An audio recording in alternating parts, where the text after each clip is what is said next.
together. Be true to you. Be true to you. Hey, what's up, world? It's me, your girl, Angela. Welcome to the BTrue2U Talk Show. You know what we do. Go ahead and make sure you share. Invite your mama, your sister, your cousin, your auntie, and your brother. And, honey, don't forget your daddy because he might want to watch this episode, too. Thank you guys for joining us today. And again, honey, we got what? A special guest. I keep telling y'all these guests are special, but they are because they are handpicked by God. Now, this guest, I can go on and on about her. We went to high school together. She is the oldest client I've had since I started doing hair. Yeah, she's been with me since I started doing hair. And y'all, I know I've been doing hair for at least 35 years. And I've been doing her hair for 35 years. And not only that, we conversate. She's my soulmate as far as my friend. She's my lifter. She's my coach. She's my motivator. We become each other counselor, honey. In the midst of getting hair, we're just there for each other. But before I go on and on because I can. Let me just bring her up to the stage. So y'all go ahead and clap it up for my special friend, my guest, Miss Dr. Sharetta Remikie. Ooh, ooh, ooh, ooh, ooh, ooh, ooh, ooh, ooh. Dr. Remikie. Yes, ma'am. How are you doing today? I am great, Angela. How are you? I'm good, Doctor. First, thank you. Thank you for saying yes. Thank you for sharing on this platform as the very first platform as you showing up as what? Author. Yes, ma'am. Ooh, ooh, ooh. Y'all, she is a brand new author. She wrote a book. But before I get into it, I can tell you her whole story. I'm telling you because I We've can. been together. But anyway, be so kind to look into the camera, introduce yourself to the people, and tell them a little bit about who you are. Most likely. Hi, everyone, and thank you, Angela, for getting me in this platform. We've been together for so many years and so many spaces, and like she said, she can talk about me and tell who I am, and I can tell her business, so we know each other business. But we got that between us. I am Dr. Sharetta Remikie, and I just honored to be on this show. You know, I've been here from the beginning in the background and supporting and praying and just really making sure that Angela dreams come true because I believe in her and I believe in her dreams. She knows that. We're not going to bring no tissue out today. But I am currently served as, in my job, as the Chief Public Affairs Officer for the Children's Services Council of Broward County, where I am responsible or part of a team that's responsible for putting, listen to this, guys, 180 something million dollars back into Broward County for our children. Ching ching, baby. Yes. So it's good to be in that seat to be able to make those decisions. But I didn't always start there, and you'll hear as we go on, like how my journey went. But I also serve as a first lady of the 6th Avenue Church of God, where my husband, Bishop Sharetta Remikie, is the pastor. And we've been there like 14 years now, I think. Yeah. So we're in North Miami, and I am just a person who loves people. I want to add positive value to people, and I just love sitting in this chair right now. I am ready. I see you, boo. You ready. You ready for real, and I'm so grateful. You did say that you're a mother. You said you was a first lady. You said that you're an author, but you are definitely an uniter. I feel like you ignite things in people. What people may not know, how coaching came across my page where you saw something. I don't know if we was having a conversation and I must have talked to you, but I don't know, remember. But I know you brought the first set of young girls to me to start mentoring. So Yes, yeah, I did. you did that for me, and I've heard you do that for others. But let's not jump into it. You a mother of two, college. Biological mother of two, That's true too. and a bonus mother of four. Okay, get straighten me because Yes. I was in here counting it. I was like, yeah, I birthed two, but I have I birthed three. I have one by marriage, so that's four. But then I have a goddaughter that I raised like a daughter that's like four. But then I have a godson. So yeah, it's like six of us, you know. Right, So yeah, correct. I get that, and we love them just like we had Yes, our own. we So do. I get that you don't want to discredit them. But tell us about you. You came from a family of how many? I have three brothers. I mean, two brothers and a sister, which is really not a biological sister. Okay. So I can tell you that I was raised here. I'm here from Broward County all my life. Been here all my life, and I was raised by my parents. Divorced when I was very young. They married very young. So my mom, when she divorced, she moved us to Fort Lauderdale. We lived in Hollywood. We moved to Fort Lauderdale. So it was her and grandma who raised me. So it was me, grandma, mama, and my brother and my sister, and my brother and my sister. And so when we got to Fort Lauderdale, it was really difficult because it was like there was no daddy in the house no more. And it was like, is grandma there? Is us there? And now what? I had to go to new schools. I had a lot of changes I had to make. So when we got there, grandma and mama worked really hard. She worked really hard. She was on everything that we know now. We lived in the zip code. If you're in Broward County, Florida, 33311. That's the bottom of the barrel for a lot of things. They like you. If you've come from that zip code, you are already damned, right? So, but mom makes sure that we had clean clothes, we had food, we had housing over us, and that came by being on those programs that people see as bad things now.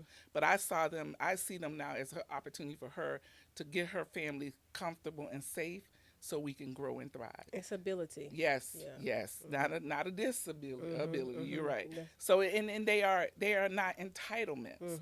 They are enhancements, and that's how I saw them. So I grew up in this area, and she was I see my mom catching buses, like, because she worked down on the beach in Miami to go do cleaning, and we only went to get to go on school trips because the tips she would get. So my husband always jokes with me now. He's like, "Why you tip people so much?" Because I'm in a position to do that now. And I said, because I remember my humble beginnings. I didn't get to go on a lot of trips or experience a lot of things if people did not tip my mom. So I come from that kind of beginning. But mom knew education was very important, and she was always a kind person, and she never let her situation dictate who she was and who we were going to be. So she wouldn't let me work in high school, and everybody got jobs. I used to get mad. Oh, your job. She was like, no, your job is to get educated. So I did. I excelled in school. I grew. I went into things that people normally don't go as black people. I went into band, playing classical instruments. You was playing band. She was a cheerleader. Yes. So it's just like really like she made sure that I understood that education was going to be my equalizer. And I did, and I took that on. But let me back up a little bit, and I think I shared this story with you before. So even though in the spaces that I am now, where a lot of times I am the only one that looks like us, or I've achieved like with high education, I was in classes, it was only like me in the class or whatever. One of the things that I know, and I went into therapy a few years back and tried to figure out, I still had imposter syndrome. And I've heard you talk about that. It's a real thing, people. It don't matter where you are and who you are. I had imposter syndrome, and I thought because of who I was when I was young, my mom. I remember the memory of my mom and dad separating. The last time she was like fed up. You know, when we get there, we fed up. And I remember her throwing his clothes in the yard, and I remember screaming and crying, and I remember her screaming and crying, and I had somewhere in my little 7-year-old heart at that time said I would never make my mom cry. I would never make my mom cry. And for that, that's when I became that overachiever. And I was like, whatever she thought of me, I wanted to be. So I did everything. Even if it was a lot of pressure on me, it was more about her. And I didn't realize that until I got into therapy some years ago. And now, so I knew that's why I had the imposter syndrome, because I was in those spaces I thought so mommy wouldn't cry. But I realized that I was in those spaces because I was supposed to be in those spaces. Exactly. I was qualified to be in those spaces. I was educated enough to be in those spaces. I was experienced enough to be in those spaces. And I'm just going to give you this one. I was favored to be in those spaces. So I had to, realize that, and I have realized that. And I've gone from being this little black girl from a single mom and a grandma being raised, going to high school, being a high honor, high achiever student, getting accepted back in the day at the University of Florida when a lot of us didn't get accepted to the University of Florida. And you thought I had it all, right? After that first year at University of Florida, I get pregnant. let's hold before you go in there. Yes. Okay, so let's talk about you come from a divided home, separated from your father. You now been raised by your mother, your grandmother, and you have two other siblings in the home. Hmm. I'm sure at this time nobody's been to college. No. So no one's been to college. Your mom did not experience college, but yet she knew that's the road that she wanted you to go. Yes. Okay. So now that we caught on with that, here you are trying to do everything and then some to please your mom, to make sure you don't make her cry, that she's not disappointed. You're in your first year of college, and now you come up pregnant. Yes. And so explain to us, and I say us because I know Yes. your story, Yes. but explain to the people how now the one that has broken the generational curse, who's setting records now for new things for the family. Now you're back in one of we may call one of those generation curses. Now you're pregnant. Hmm. Okay, so how do you go and tell your mom, that one that you never wanted to make cry, that you're pregnant? Let me tell you, that was the most difficult thing that happened. Had to be scary too, It right? was scary, but it was so funny because the whole thing was scary. Now, let me fast forward a little bit. For 30 something years, I've been in the maternal child health field where I've been working to make sure that moms have healthy babies and healthy pregnancies. I've been doing that for 37 years, especially black moms and babies. Back then, when I got pregnant, I had not had any prenatal care. For 7 months, I was in denial. 7. 7 months. Now I don't think I knew the numbers, but okay, 7 months. 7 months I was in denial because I was in Gainesville. Okay. So I was in college. Mhm. It's cold in Gainesville if you don't know. So I was wearing big sweaters. I came home for Thanksgiving, had on big sweaters, everything, and nobody knew, not even the baby daddy, because I had really, when people say they put their mind in and say they deny something or whatever, I believe I it. believe it. Yeah, you can You really, believe you it. can It talk beca- yourself into something. Correct. Yeah. It becomes your reality. Mhm. So I was 7 months. Came home for Thanksgiving. Everybody's like, because my nickname Shell. Shell, you looking so light. I'm like, oh, it's so cold. I just stay in the room, a dorm room. I don't go out. And I went back to school, and right when you after Thanksgiving break, that's when you're getting ready for your finals, right? So I was getting ready for my finals, and was in the classroom, and the professor was like, "Well, if you're satisfied with your grade, you don't have to take the final. You can just, take the grade, and that'll be your final grade." So I remember looking down at my paper. I remember this story so vividly, and it was a B on my paper, and I already had like an AB average. So I was like, "Oh, I ain't gonna take that final." So the paper fell on the floor. I went down to reach for the paper, and next thing I know, I see people over me. Are you okay? You okay? I fainted. I passed out.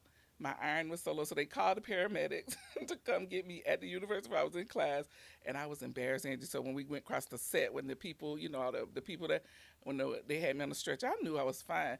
I was like, oh, oh, because I was like, they ain't gonna be talking about me. They took me to the emergency room there, and they came back and told me what I already knew, that I was pregnant. So my roommate, Cassie, had walked down to, because they called mom and told her, but they wouldn't tell her what was wrong. Mhm. So my roommate walked down, and she walked with me. We walked back to the dorm. I'm just, You're done now. So I don't cried, and I don't picked up the phone, and I'm, snot running everywhere. I'm sitting on my bed, crying, and I was like, "Mom, I'm pregnant." And the next thing that I heard was the most calming thing that I knew I was gonna be okay. She was like, "It's okay." Mhm. Those simple words, "It's okay. Mhm. We gonna be all right." Mhm. And because of that, we were all right. My family supported me 100%. After I had him, I stayed home maybe one semester, and him and I both went back to the University of Florida, and we both got that degree. Yeah, So, but and he got to the point where I believe you shaped him. You shaped him. You molded him. Even when you're studying, hearing you study, because now he's doing an amazing job yes, and yes, showing up yeah. as a good person. And to think about it, so even both my kids, my biological kids, graduated from the University of Florida. Both of them carry, even my bonus kids carry master's degree. And I think that was a shift. And I think the shift was not me getting accepted into the University of Florida and going to Gainesville and breaking that curse, but breaking the curse of continuing. Because a lot of people go to college, and I tell parents this all the time. It's not about getting them into college. That's a process. Definitely, I'm not going to minimize that. But it's about retaining and graduating. So after I had him, we went back. And my family supported him. I remember my grandma, she had a stroke and was paralyzed on one side, but she would come up there when it was time for me to study or whatever, and she would come and stay at my apartment and keep him so I can study. Can I ask you a question? Sure. Why were you so afraid? Because I know your mom. I knew your mom. I thought I knew her well. I used to do her hair. You did. She was kind, right?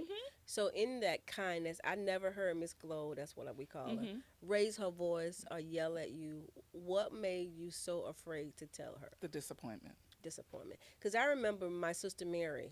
Yeah, hi Mary. She got pregnant at 19, and she fainted. Literally, she fainted too, running down the hallway and fainted. And mom took her to the doctor, come to find out she's pregnant. Two, she was so upset that they had to give her something to calm her nerves down. But at the same time, my mom was like, "You're gonna be okay." But I think, in Mary's perspective, my mom used to always, "You get pregnant, I'll put you out. Get pregnant, I'll put you out." Mama ain't put her out nowhere. Honey, literally was finna cuss my dad out if my dad had thought about he wanted to say something besides, "I got you, baby." Right. And so I was just wondering where did that fear come from sharing with Right. her? But remember that 7-year-old girl, she was still there. I didn't want to make my mom cry, and I didn't want to disappoint her. Even though she never put that on me. That was that self-inflicted thing that I had. And we do that a lot. Yeah, we do that a do that a lot. lot. We do that a lot. So we have to assess what is that? Is it us or is it external? So You go to counseling. Is this after your mom passed or before? after. And so you didn't realize what you was walking through or carrying into after the fact. Correct. Okay, so now here you are. You have two adults for kids. Do you feel that same thing has been carried over to them, or you made sure that you share your hurt, your pain, so they can understand that this is a part of life? Yes, I make sure I share. They say they're my best friends. I have a 38-year-old and a 33-year-old, and they call their mom every day. We talk about everything. I'm there to support them. I'm there listening. They know my hurts. They know my disappointments. I think my daughter, who's 33, she probably know more about me than I know about myself when I'm listening to her, based on I've been so real and authentic in my parenting of my children. And my mom, not saying that she wasn't, but it's just I make sure they know and understand that this is process. This is life, and it's a process. Therapy, necessary. Woman of God, first lady, a minister, a coach, and you talking therapy. How does that go hand in hand? So many people, it's like prayer is all we need. Prayer is a spiritual answer to it, but we also need practical answers. And I think going to therapy help you learn those practical skills you need to know, but it also brings some awareness. As I said, that was the biggest thing I got out of my therapy, that awareness. But once I became aware, my therapist was able to walk me through a process to kind of like work it out. So you need those practical steps, and therapy helps you do that. Yeah, I'm pro therapy. Yes. I believe that I know prayer can change things. I know prayer has does. changed things. I know prayer will change things. But as far as the processing, a new way of processing things, to break down things, to understand things better, even to see yourself, a therapy helped bring that out the more. I had to take therapy last year, and it's one of the best things I could have did for myself. It is, and and people got to understand too. Therapy is not just a tool that's needed when something may be wrong, but it's a tool to need it for maintenance. You're talking because I remember the first time I did anything to do with therapy, it was drive-by therapy, and it was a group.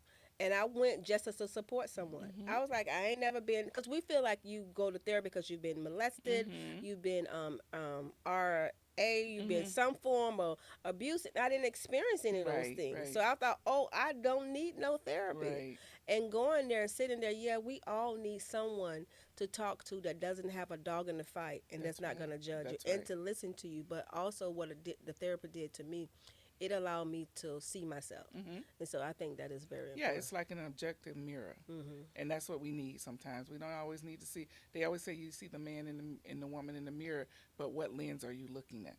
And that's what the therapy gives us a different lens to see that image. Also, how did that man in the mirror get there? Correct. Let's break that down. Yeah. Yeah. So anyway, you are married. You know what? Before we get to, hold on, y'all. We'll be right back.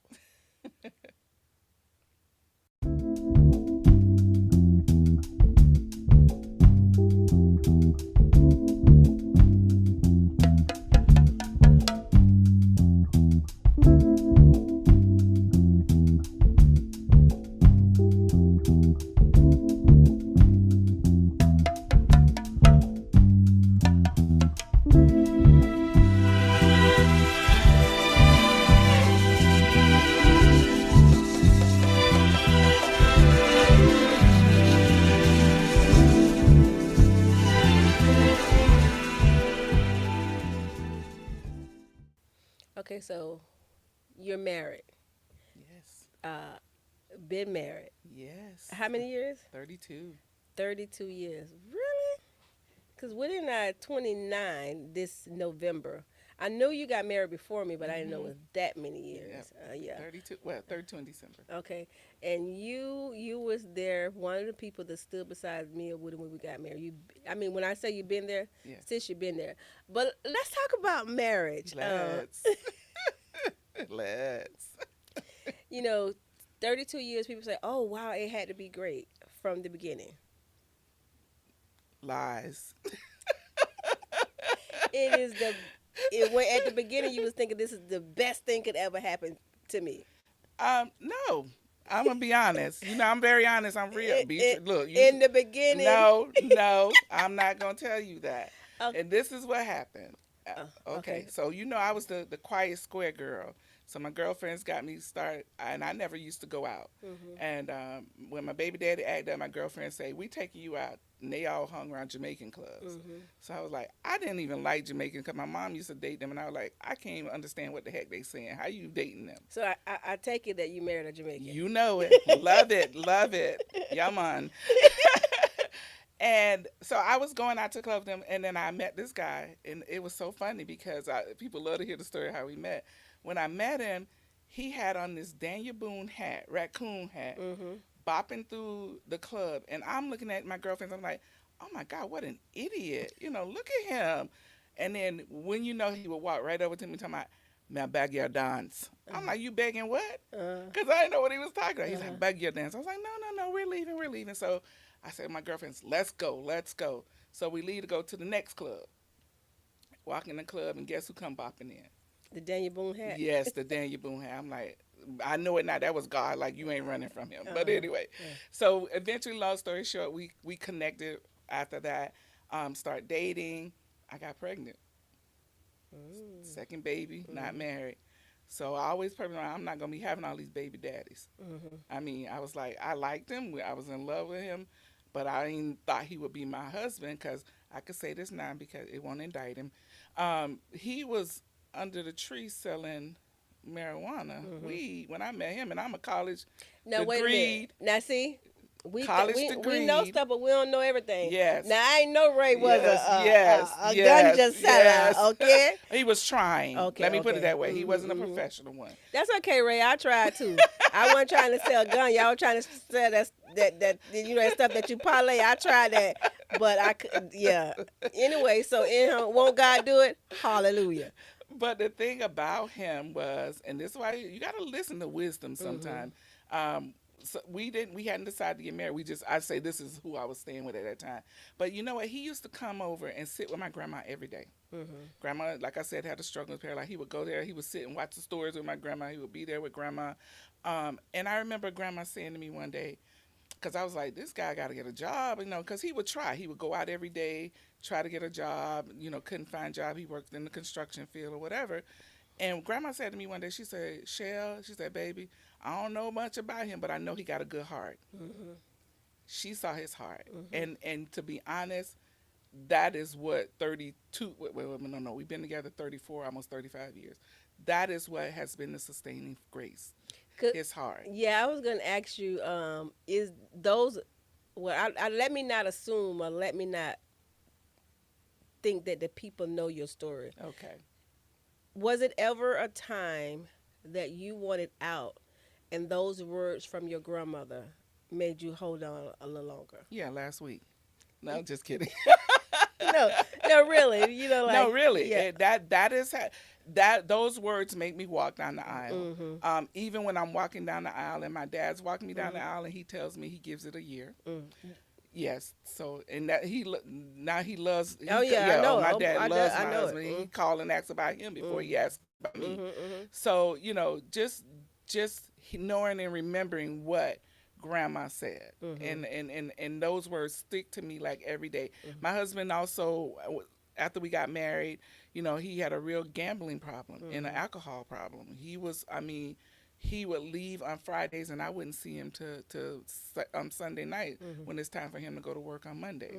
Mm-hmm. Here I am, professional woman, showing up in my office, being a counselor, being a supervisor, but yet I'm home dealing with that young kids, husband not there, money. We almost like pawned our wedding rings every week Mm-hmm. just to make sure that we got something to go over the weekend. So I want you to slow down there because, for one, let's talk about that to the young people, or either some people who's mature and just got married. And sometimes you feel like because I'm married, I shouldn't have to endure, or I shouldn't experience it, or because I'm enduring this, I just want to give up.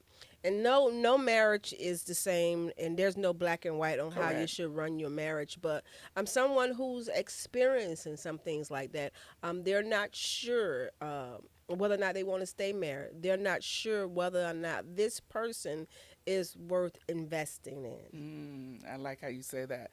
And the thing is, first thing I want to say, don't stay anywhere where you're not safe. Mm-hmm. I don't tell people to go or stay, but just make sure that you're safe. Whatever your definition of safe is, Mm-hmm. make sure you're safe. But I always say you got to go back to, like you said, nobody's perfect. Mm-hmm. In my marriage, we're not perfect. We just try to strive for excellence. Mhm. And so, what I tell people, go back to that reason why you said yes and why you walked down the aisle. How did you feel that day on your wedding day? And block out all the noise that is around it. Maybe that stuff, that stuff. And then what is something, and this is important, when you marry somebody, you got to know why you married him. Mm-hmm. I married my husband because of the heart that my grandma saw in him. I'm going to be honest. Yeah, uh-huh. It wasn't because he was cute and fine and had the money and had all that. That stuff fades away. Mm-hmm. But you got to look for some good connections, some really good ties that going to make you and sustain you through those things that when a person may be stumbling or you may be stumbling, what is it that's going to help you sustain and endure the race? Yeah, like what foundation are you building on? Correct. And even in that, sometimes you do build the foundation on something shady. It can be a little. I'm not a contractor, but my husband is. You can build it on mud, and it's just rain coming. It's not going to be solid anymore. Or you may just have a dirt floor. The dirt floor can be hard, but at the same time, when traffic, it's kick up dust. Right. And so you just got to know what your foundation is, and then how to make that foundation more steady and more firm. I too married my husband not because I was in love with him. It's because I heard God say that was my husband. And in that, there's two things that kept me in those times when I wanted to give up, right? Let's be honest. I wanted to give up. We Right. talked about Yes. those moments that I wanted to give up. And that was hearing my daddy say, you got yourself something good. And hearing the voice of God saying, that's your husband. Yeah. And so you got to know why you stay married. And something you said, who are you listening to when you're going through? Mm-hmm. You got to know everybody's not in your good best interest. We hear so many stories where women try to encourage their friends to lead a man, and the next thing they with the man. With the man. So think about those voices that you're listening to when you're going through that. And like you said, and see, I didn't have the relationship with God that I have today back then, but I look back and I know it was nothing but God. And He showed that to me on the journey. But definitely you got to make sure that foundation, and I'm going to even make it simple than what you just, the analogy you gave. Everybody know the story of the three little pigs. Mm-hmm. You know, everybody know that huff and puff in the houses. So Mm-hmm. what house is going to be blown down? Mm-hmm. What are you building it on? So that is the key. Don't, just because they got, this many subscribers or followers, or they got this money, they got this body, they got this kind of house, or they wearing these kind of J's for even the younger people. That is now foundation that will stand the test of time. Yeah, and you said the right word. Someone who's going to make you feel safe, Hmm. who's not going to validate Violate. violate you. Hmm. Someone who's going to try their best to protect you. Yes. Say, look at those things, because I believe right now we're looking at material things. Hmm. We look at if he can fly us around, he can Hmm. buy us the best name brand. But how do he protect my mentalness, and how Yes. do he protect me as a woman? Yes. And so I wanted you to ride on that right there, because your marriage didn't start off perfect. Your Mm-mm. marriage, he didn't look like what Dr. Remikie would Correct. be married to. Correct. Okay. Correct. Exactly. And he did not, in no kind of way, look like physically, none of that. He did not look like that. But he had that heart. And one Mm-hmm. thing I know, even in my husband's struggle with alcohol and with the gambling, he wanted to come out of that. Mm-hmm. And I felt that. I didn't see it. He said it. I didn't hear it. I felt it. Because he got saved first, right? Yes, he Yes. did. I'm gonna tell you that story. Okay. So, Mhm. so yeah, because he was, I was at a point where I was tired. Mhm. I was tired of wondering if the cops were gonna call me, he was in jail, or he was dead, or he killed somebody. I was tired, emotionally tired, that I got numb, and I was like, I don't even care what happened. I didn't walk out. I did not leave. I stood still and I said, whatever. Mhm. I don't care. What's your I thing? don't care. I don't care. That period. That's where I was. I I don't don't care. And when I got there, he came and said, I'm going to church. And I'm like, go ahead, because I don't heard that before. And I don't care. I don't care. Mhm. So he was like, I'm going. This is where I said, go. So he went to this church, and they were having a revival. He came out. He was like, Sharetta, it is so good. I'm going. And it was like 2 days later, I'm going back. I was like, I don't care. I want to take the baby, because if he said that, he knew I was going to go. Mhm. I got her dress, put on her bows and her dress, and said, take her. I didn't go. I don't care. He went. He kept going. Friday night, I was like, this is going to be the test, because he really go. He want to hang out. Yeah, he usually wanted to on hang out Friday. on Friday night. He got dressed and went to church. So I'm looking. So he took Camisha with it as the baby. And Canberra, who was a mama's boy, he wasn't going. He was like, so I looked at Canberra, I was like, something going on. We need to go see what's happening. Mhm. So we go up to the church and sit in the back row, Canberra and I. And I walk in the church, Angie, and I see my husband at the altar, slain before God, just crying out to God. And I was like, oh my God, this real. And I walked up to the altar and gave Okay. my life to Christ. We got baptized together and everything. And as they say, the rest is pretty much history. History. So God can change things, Mhm. and so just move slowly. Well, let me just add to that. It was years after we were saved, and I was in my prayer time, and God was like, "You like the change you see in your husband?" I was like praying, like, "Yes, Lord, thank you, Lord. I really, the whole thing." And God said to me, just as plain as me and you sitting here talking, He was like, "I wanted to do something a long time, but you was in the way." So you had to get to the own care. I had to get to I don't care. I had to move so God can do what He needed to Mhm. do in His life. And sometimes we do. We're enabler. In a good, bad, or indifferent. We're always showing up. We're always bailing them out, and then they don't have the chance or opportunity to run to God, because here we are trying to be their savior. We're trying to drag them to God. Mm-hmm. Yeah. Yeah. So that was it. Yeah. And how many years has it been Oh now? God, we got saved in 1999. 1999. Yeah, there's a song to go through it. But yeah, that is good, and I saw that, and I've seen you and I. We've had those Mhm. moments, even in us being Christian, even with us being saved. There is still struggles, right? Definitely. Because you may feel like, okay, oh, so all her problem went away when they got saved. No, Yeah. they do not go away. But what being saved does is give me a better way to handle them Mhm. and to process them Mhm. and to just deal with them. And that's the thing about it. Like, even though, like, my husband and I, we might be upset, mad, or whatever, but even though, I'll just give you a practical example. Just this last week, He's in construction and in contract work, so work is slow during the summer. And he was starting to get anxious about work, and he was trying to think of all these things to do to make money. Now, mind you, we okay, but that's just him. That's just how he is. So I stopped him. I said, let's stop. I said, we got to go to our foundation. We need to have faith.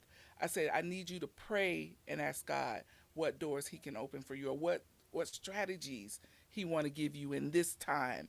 And let's just wait and see what God is saying. No sooner than I said that, and no sooner than we prayed, his phone started ringing. And he said to me the other day, babe, thanks for encouraging me and stopping me. So that's what I'm saying. Like, things don't get better all the time. Things are not perfect. We're not walking on streets of gold yet. But we know better how to deal with the situations. We know to pray. We know to be there for each other. We know to encourage each other. If I'm mad, okay, let me be mad right now. Let me go over here and be mad. But then we're going to come back and we're going to talk it through. Because you're going to be mad. Oh, yeah. You're going to be mad, and that's just the way it is. But what I find that loving the Lord and living for Him do is that we don't allow our emotions to rule us. That's it. We're not led by our emotions. Yes, you get mad, but because of the Holy Spirit, He's gonna calm you down. You're gonna sit still instead of reacting. You're gonna wait and respond. And there's a difference between reacting and responding. And also, we gotta realize too, like, a lot of marriages, a lot of us, we didn't have the right models before us. Oh my God, We did not. I ain't gonna say his mama business, but his mom, he got a lot of brothers and sisters all over the place. He never saw what a model of a marriage should be, even a godly marriage. Yeah, most likely, definitely not a godly marriage. Not a godly marriage. So I just told you, the audience and you earlier, my parents split up when I was like 7 years old. So, if I look around in my family, there was no really good example of what marriage looked like. Yeah. And so that's another thing I think that we are doing, as far as we are breaking some of those generational curses that you were talking about, is showing people what it looks like to really be in a healthy, happy relationship. Did I say perfect? No. I say healthy and happy relationship. Yeah, and we need to, as we get older, and it took us to get older because, like you say, we didn't have the best role model. My father was in the house with us, the best father, be the best father. But I would hear from my mom, he wasn't always the best husband. Correct. And so there's two sides to that. And so even in having someone in the house does not mean you seen the right model. But if we model our relationship off the love of Christ, then we'll be able to see that example that we can't see. Exactly. Because the word is showing us how God loves us, and we're godly people. So in that, the word is teaching me how to love my husband, and my husband how to love me. Yes. And so it is important that they agree to walk together. Yes. And I think it wouldn't have worked if we both did not. Yeah, no. Definitely wouldn't work. It wouldn't work at all. No. I wouldn't And be you could just take the guess out. Huh? Boo, I was there. No, if you didn't find Jesus, there was going to be a problem for you. Okay, okay. But know that I was always pro Ray. Okay. Yes. One thing I love about you, you said it's very important about who's around you, right? And so you can't be around people that's telling you to leave. I've never been around those people. And not that I chose the people, but in those issues, there's 3 people at that time that I would murmur about Woody with. Would be Femina Taylor, Tanya Shields, and you. And all of y'all, I felt like loved Woody more than y'all loved me. Now, not to count my sister, because all of my sister and brothers, my family member has always been pro Woody. Yeah. Now, good thing he didn't go to his family and cry about me, because they weren't pro Angela. Right. Yeah, they was not, okay? And so it is important to have the right people that's not telling you to, throw dirt on your marriage.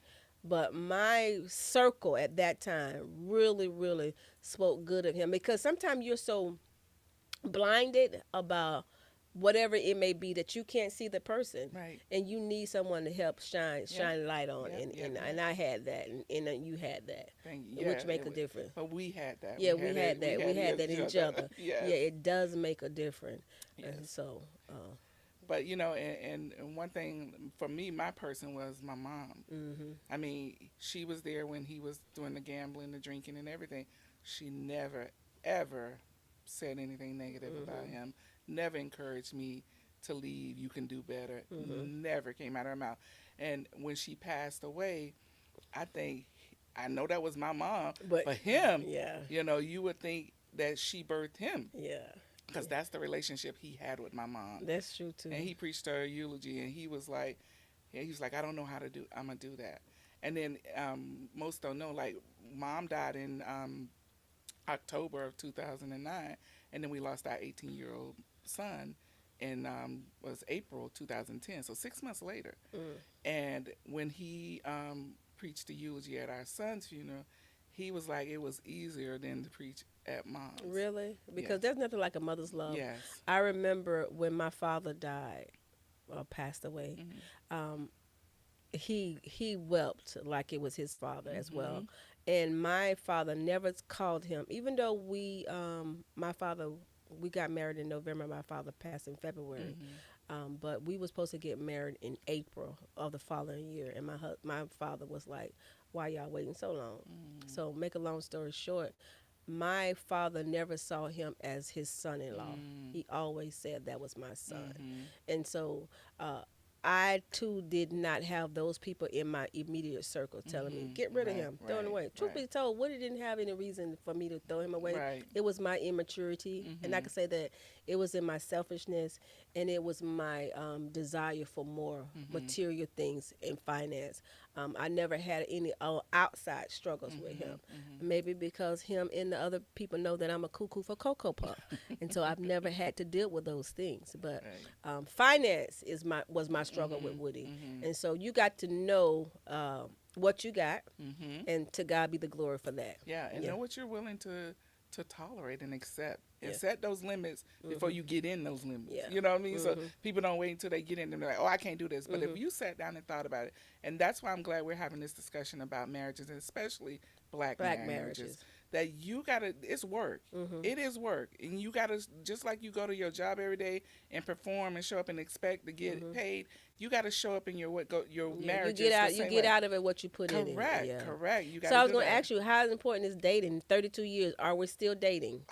Yes. Okay. Sometimes it's forceful, and it's Mhm. not because we don't want to. It's just finding a time. Mhm. And so one of the things we did, where we put on, well, I did on my calendar every Thursday, is date night with Bay. Mhm. And so I get the alert, and then so at least we acknowledging that that's important. Mhm. So we'll sit down like, are you tired today? We have a discussion about it. We don't just like Us. eliminate it and Mhm. assume. Mhm. So we're doing that. But we was like, a week is kind of, every week is kind Mhm. of a lot with our schedules. Let's do once a month. Yeah, we're trying to Yeah, back it yeah, up. yeah. I think once. I'm not trying to tell anybody what Yeah. to do, but I do believe it is extremely important to date. Oh, definitely. Yeah, because if you're not careful, you'll be on one couch, he'll be on the other couch, or Woody will be on the couch and I'll be in the bed, because I Hmm. love the bed and Right, TV. right. So you have to make sure that you fight to spend those quality No, time you with each other. intentional Yeah. about spending that quality time. Awesome, Yes. awesome. Okay, so we did all that, but now let's talk about this thing called you a author. She's a whole author. Tell us about it, because now I have been telling you for the last 15 years that you needed to write a book. But you wrote a book, but not what I was saying. But you wrote a book, sis. Yes, So I did. congratulations Thank on you, you thank you, writing thank the you, book. thank So you, let's thank talk you. about it. Actually, this is the second project. The first one was not. I was a part of a group where I wrote a chapter in a book Okay. around maternal child health. That's and black right. I women. remember that. Yes, I wrote. I was a contributing author to Right, that. right, right. But this is my first solo project. Mhm. And it's called Cameron's Glow Rock Adventures. Mhm. Cameron is my granddaughter. She's 8, will be 9 next month.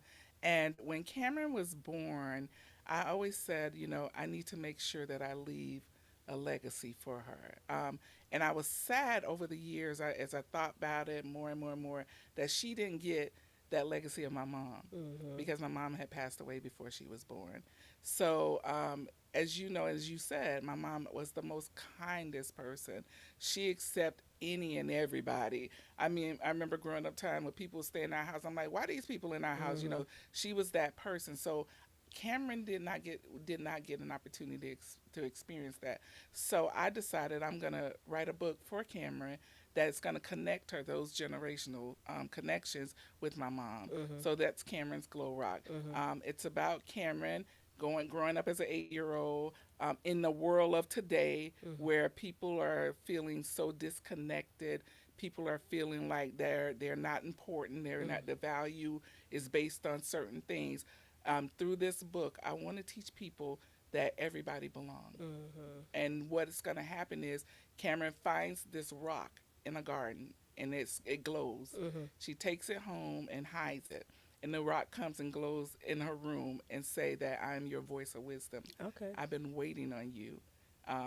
So my mom has been waiting on her granddaughter, great granddaughter, all these years, so she can just put the wisdom back in her. So it's a series of books. Mhm. The first one is talking about understanding, kindness, accepting, and loving. So it's introducing everybody to Cameron, to her classroom, which is filled with diverse young people. We have one young man, he's a black young African American young man being raised by a single mom. Mhm. Then we have one young lady who's being raised by two moms. Mhm. So the classroom is very diverse, and she's going to be experiencing the world through her classmates' experiences as well. Okay. So look, can I see this book? Sure. Okay, y'all. Now, I went to the book signing, right? But I want y'all to get a real good look at this book. And not only do I want y'all to get a real good look, okay? I want her to share how y'all can get this book. But y'all, don't this book look like something that you really see in your kids' library? Remember those book fairs that they used to have and the kids buy?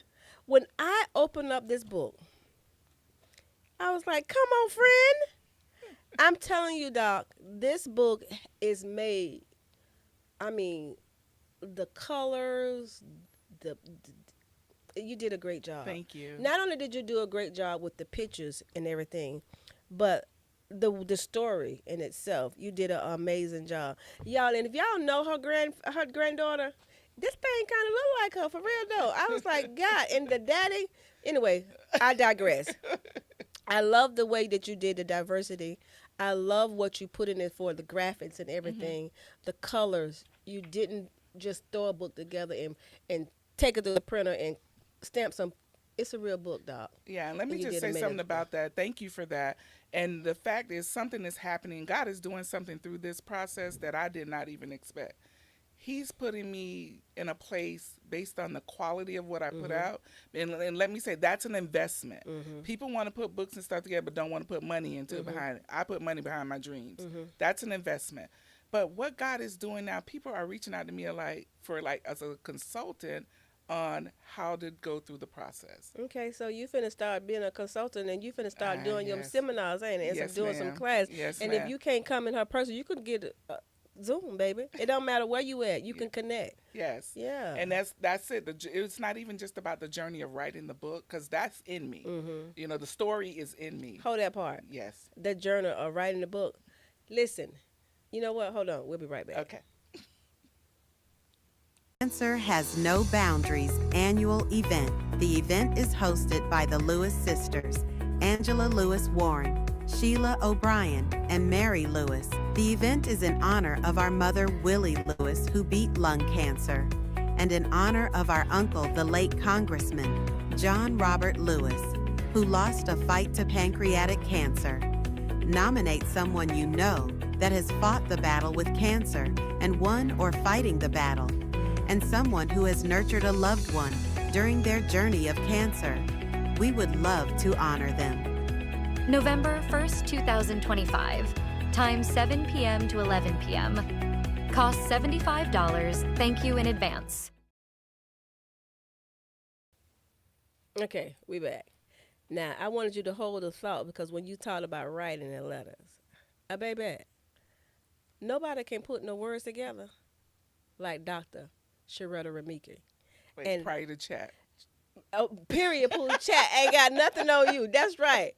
When I tell you, when my daughter was graduating high school and she needed to write an acceptance letter, Recommendation. recommendation letter, the way you put those words together to this day, Every time Morgan needs a letter, she be like, you can ask Miss Sharetta, you can ask Miss Sharetta, and me. As far as anything that I do, I run it by you first because the way you, and you make it sound like us, Mm-hmm. but the way you can put the words together, it's just it amazed me. I knew 15 years ago you was gonna be an author because you can't put words together like that and not write for a living. And that's becoming more relevant now. And I see it.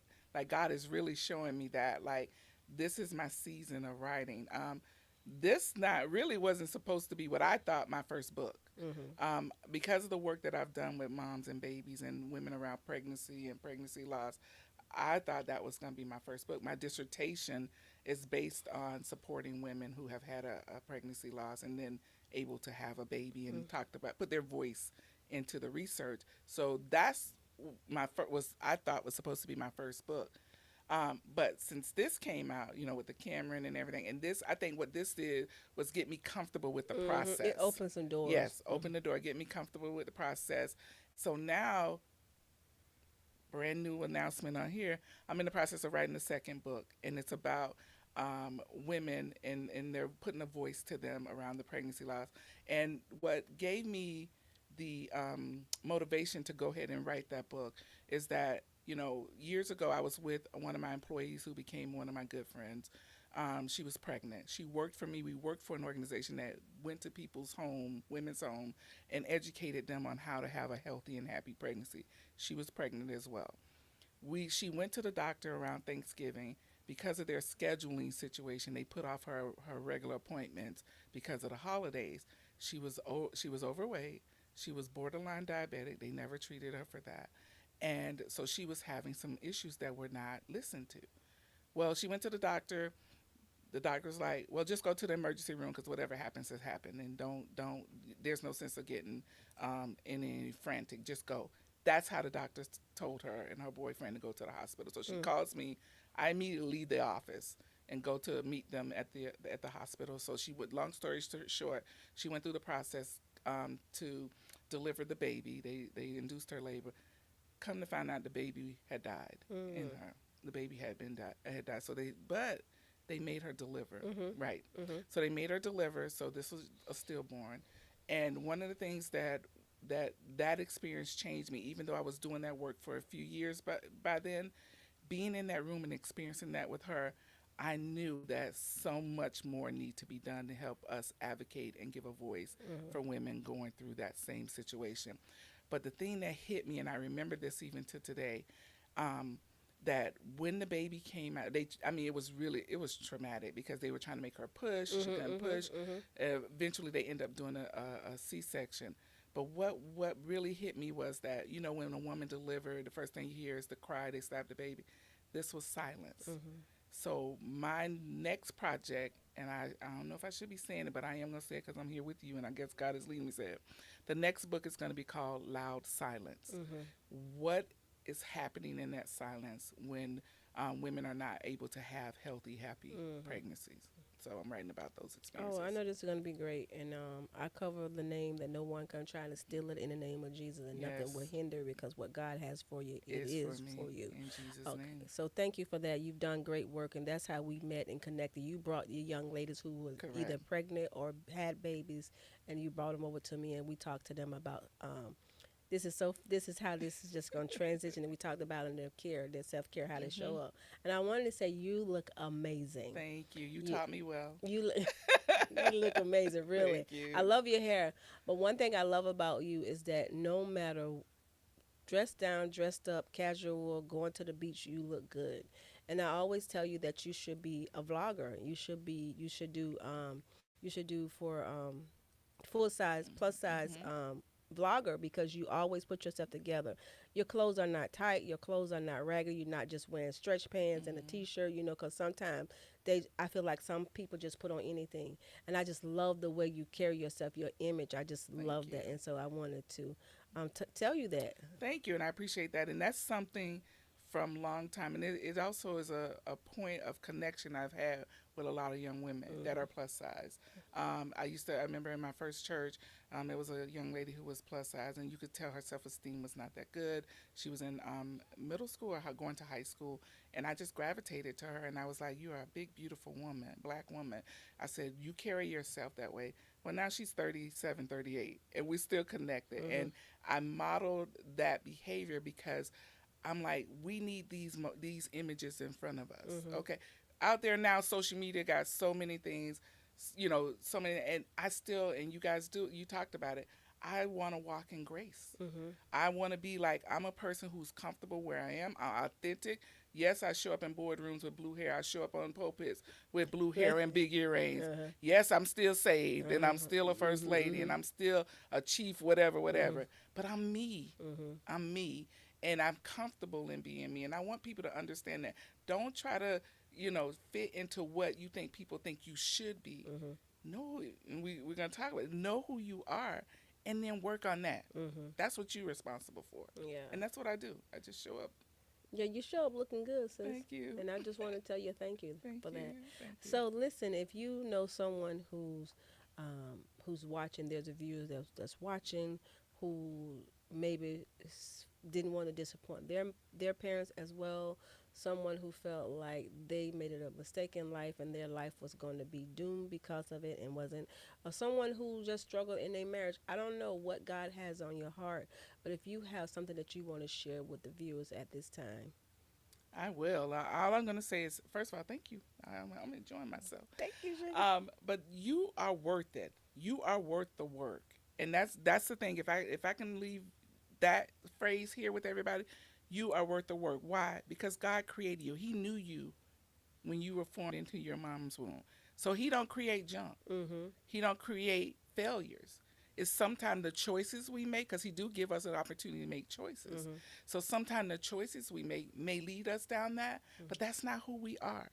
So don't get stuck in the failure. And I read a book many years ago about fail up. Mm-hmm. It's like when you fail, what do you do to get back up?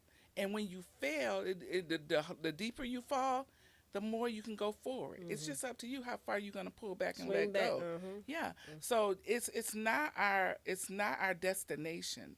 Failure is not our destination. It's not. It may be a barrier, a pitfall, whatever.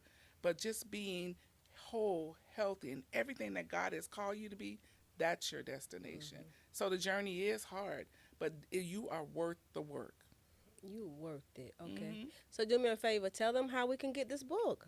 Okay. The book is on our website. It's www.cameronsglowrock, Camerons with a S, .com. And we'll make sure that we get the information regarding how to get that. And if you order it, you might be lucky to get a signed copy from the author. Okay. And then do you have any social media handles? Oh, yeah, I do. Okay. Well, that's it. On Facebook, I'm Dr. Sharetta Remikie. On Instagram, I'm Dr. _Remikie. On Instagram, Facebook, LinkedIn, I'm Dr. Remikie as well. And on TikTok.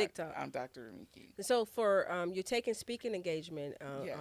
You're doing coaching, so they would reach out with you as far as your website as well? Yes, they can do that. Or also I have an email address. It's remikie.consulting.services at gmail.com. One more time. remikie.consulting.services at gmail.com.